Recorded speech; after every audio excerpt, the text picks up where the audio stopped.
ಕಾರ್ಯಕ್ರಮ ಇದು ಇದೇ ಮೇ 23, 24, 25 ಈ ಕಾರ್ಯಕ್ರಮಗಳಿದೆ. 23ನೇ ತಾರೀಕು ಕದಂಬ ರಂಗವೇದಿಕೆಯ ನೆಮ್ಮದಿ ಅಪಾರ್ಟ್ಮೆಂಟ್ ಅಂತ ನಾಟಕ ಆಗುತ್ತೆ. ಅದನ್ನು ಜೀವನ್ ಕುಮಾರ್ ಹೆಗ್ಗೋಡು ಅವರು ಅದನ್ನು ನಿರ್ದೇಶನ ಮಾಡಿದ್ದಾರೆ. ಅವರು ನೀನಾಸಮ್ಮ ಪದವೀಧರ. ಹಾಗೆ 24ನೇ ತಾರೀಕು ಬೆಂಗಳೂರಿನ ಸೈಡ್ ವಿಂಗ್ ಸಂಸ್ಥೆ, ಭಾಳ ಹೆಸರಾಂತ ಸಂಸ್ಥೆ ಅದು. ಇತ್ತೀಚಿನ ದಿನಗಳಲ್ಲಿ ತಿಂಗಳಿಗೆ ಒಂದು ಹೊಸ ನಾಟಕ ಮಾಡ್ಕೊಂಡು ಬರ್ತಾ ಇದ್ದಾರೆ. ವರ್ಷದಲ್ಲಿ 12 ನಾಟಕ ಮಾಡುವಂಥ ಒಂದು ಸಂಸ್ಥೆ.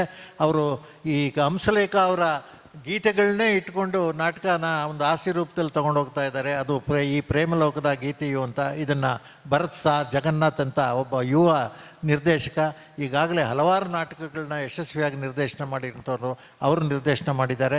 24ನೇ ತಾರೀಕು ಅಂತರಂಗ ಬಹಿರಂಗ ಅಂತ ಒಂದು ಸಂಸ್ಥೆ, ಅವರು ಅಷ್ಟೇ ಇತ್ತೀಚೆಗೆ ಬೆಂಗಳೂರಿನಲ್ಲಿ ಇವೆರಡು ಸಂಸ್ಥೆಗಳು ಭಾಳ ಚೆನ್ನಾಗಿ ಕೆಲಸ ಮಾಡ್ತಾ ಇವೆ ಬೆಂಗಳೂರಿನಲ್ಲಿ. ಅವರ ನಾಟಕ ಇದೆ, ಅನುಮಾನದ ಅವಾಂತರ ಅಂತ ಹೇಳಿ, ಇದೂ ಹಾಸ್ಯ ನಾಟಕ. ಇದನ್ನು ವಿಕಾಸ್ ಎಸ್ ಅಂತ ಅವರು ನಿರ್ದೇಶನ ಮಾಡಿದ್ದಾರೆ. ಈ 3 ನಾಟಕಗಳು ಇದೆ. ಈ ನಾಟಕದ ಉದ್ಘಾಟನೆಯನ್ನು ನಮ್ಮ ವೃತ್ತಿ ರಂಗಭೂಮಿಯ ಹೆಸರಾಂತ ನಾಟಕಕಾರ ಮತ್ತು ಆ ಕಂಪನಿ ಮಾಲೀಕರಾದಂಥ ಜೇವರ್ಗಿ ರಾಜಣ್ಣ ಅವರು ಅದನ್ನು ಉದ್ಘಾಟನೆ ಮಾಡ್ತಾ ಇದ್ದಾರೆ. ಹಾಗೆ ನಮ್ಮ ಮೈಸೂರು ಆನಂದ್ ಅಂತ ಭಾಳ ಹಾಸ್ಯ ಕಲಾವಿದ, ಜೊತೆಗೆ ಮಾತುಗಾರ ಕೂಡ ಆತ ಅವರು ಮುಖ್ಯ ಅತಿಥಿಯಾಗಿರ್ತಾರೆ. ಹಾಗೆ ನಮ್ಮ ಕನ್ನಡ ಮತ್ತು ಸಂಸ್ಕೃತಿ ಇಲಾಖೆಯ ಜಂಟಿ ನಿರ್ದೇಶಕರಾದಂಥ ಮಲ್ಲಿಕಾರ್ಜುನ ಸ್ವಾಮಿ VN ಅವರು ಇರ್ತಾರೆ. ಜೊತೆಗೆ ಸಹಾಯಕ ನಿರ್ದೇಶಕರಾದಂಥ MD ಸುದರ್ಶನ್ ಅವರು ಸಹ ಅವರು ಇರ್ತಾರೆ. ಹೀಗಾಗಿ 3 ದಿನ ಈ ಕಾರ್ಯಕ್ರಮ ನಮಗೆ ಇಟ್ಟಿರೋದ್ರಿಂದ ಹೆಚ್ಚೆಚ್ಚು ಪ್ರೇಕ್ಷಕರು ಬಂದು ನೋಡೋದಕ್ಕೆ ಅವಕಾಶನ ಮಾಡಿಕೊಡ್ಬೇಕು. ಅದಕ್ಕೆ ತಾವು ಕಾರಣ ಆಗ್ತೀರಿ. ನೀವು ಎಷ್ಟು ಹೆಚ್ಚಿಗೆ ಪ್ರಚಾರ ಕೊಡ್ತೀರಿ, ಪ್ರೇಕ್ಷಕರು ಅಷ್ಟು ಹೆಚ್ಚಾಗಿ ಬರ್ತಾರೆ. ಎಲ್ರಿಗೂ ನಮಸ್ಕಾರ. ಮತ್ತೊಮ್ಮೆ ತಮ್ಮದಲ್ಲಿ ಯಾವುದೋ ಒಂದು ಅವ್ರ ಕೈಯಲ್ಲಿ ಸ್ಕಿಟ್ಗಳು ಅಥವಾ ಒಂದು ಏಕಪಾತ್ರ ಅಭಿನಯ ಇಂಥವನ್ನೆಲ್ಲ ಮಾಡಿಸ್ತಾರೆ.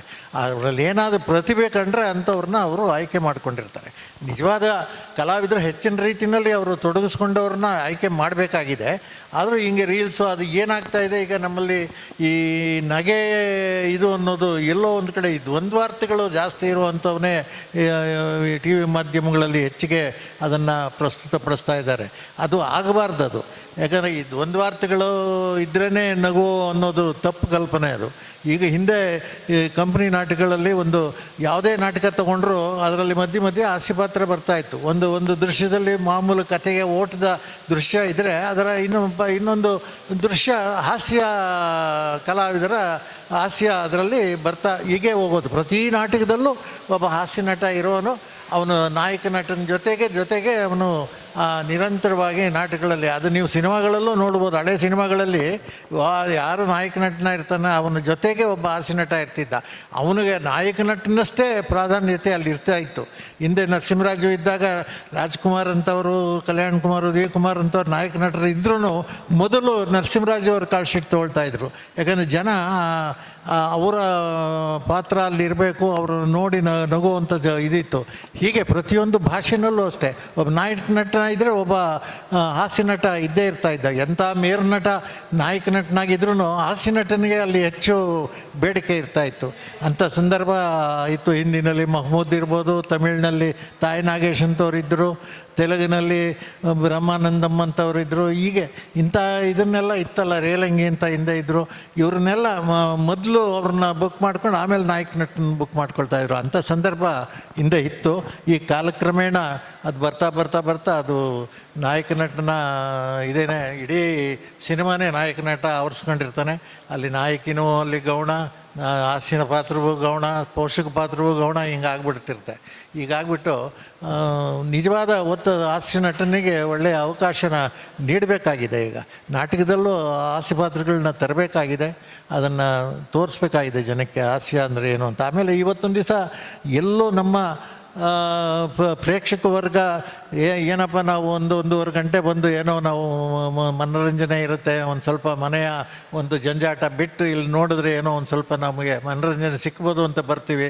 ನೀವು ಬಂದು ಸೀರಿಯಸ್ ನಾಟಕಗಳು ಇಂಥವು, ಅಬ್ಸರ್ವ್ ನಾಟಕ ಮತ್ತು ಇನ್ಯಾವುದೋ ಒಂದು ಸ್ಟೈಲಿಶ್ ನಾಟಕ ಇಂಥವನ್ನು ಮಾಡ್ಕೊಂಡು ಹೋದರೆ ನಾವು ಏನು ಇದು ಮಾಡೋಣ, ನಮಗೂ ಒಂದು ಸ್ವಲ್ಪ ರಿಲೀಫ್ ಬೇಕು. ಆದ್ದರಿಂದ ನಗೆ ನಾಟಕಗಳು ಬೇಕಾಗುತ್ತೆ ಅಂತ ಎಲ್ಲೋ ಈಗಿನ ಪ್ರೇಕ್ಷಕರು ಕೇಳ್ತಾ ಇದ್ದಾರೆ. ಆ ದೃಷ್ಟಿ ಇಟ್ಕೊಂಡು ನಾವು ಇದನ್ನು ಮಾಡ್ತಾಯಿದ್ದೀವಿ. ಒಂದು ಸ್ವಲ್ಪ ಮನೋರಂಜನೆ ಸಿಕ್ಕಲಿ ಅನ್ನೋ ದೃಷ್ಟಿಯಿಂದಲೇ ಇಂಥ ಒಂದು ಹಾಸ್ಯ ಪ್ರಧಾನ ನಾಟಕನ ಮಾಡೋದಕ್ಕೆ ನಾನು ಪ್ರಯತ್ನ ಮಾಡ್ತಾಯಿದ್ದೆ. ಆಮೇಲೆ ಆ ಕ್ಯಾರೆಕ್ಟರ್ಗಳು ಯಾರು ನಮ್ಮ ಮನೆ ಹೆಣ್ಣು ಮಕ್ಕಳುಗಳು ನೋಡ್ತಾ ಇದ್ದರೆ ಅವರು ಅದನ್ನು ರೂಢಿಸ್ಕೊಳ್ತಾ ಹೋಗ್ತಾರೆ. ಆ ಥರ ನೀವು ಪ್ರತಿಯೊಂದು ಸೀರಿಯಲ್ಗಳಲ್ಲೂ ನೋಡಿ ಒಂದು ಈ ಥರ ಪಾತ್ರನ ಸೃಷ್ಟಿ ಮಾಡಿ ಆ ಹೆಣ್ಣು ಮಕ್ಕಳಿಗೆ ಅವಮಾನ ಆಗುವಂಥ ಒಂದು ಪರಿಸ್ಥಿತಿ ಉಂಟು ಮಾಡ್ತಾ ಇದ್ದಾರೆ.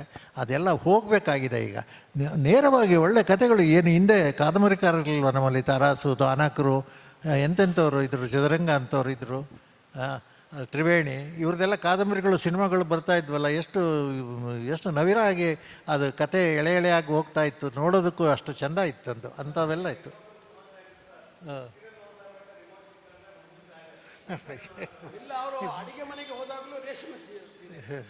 ಮಾಡ್ತೀನಿ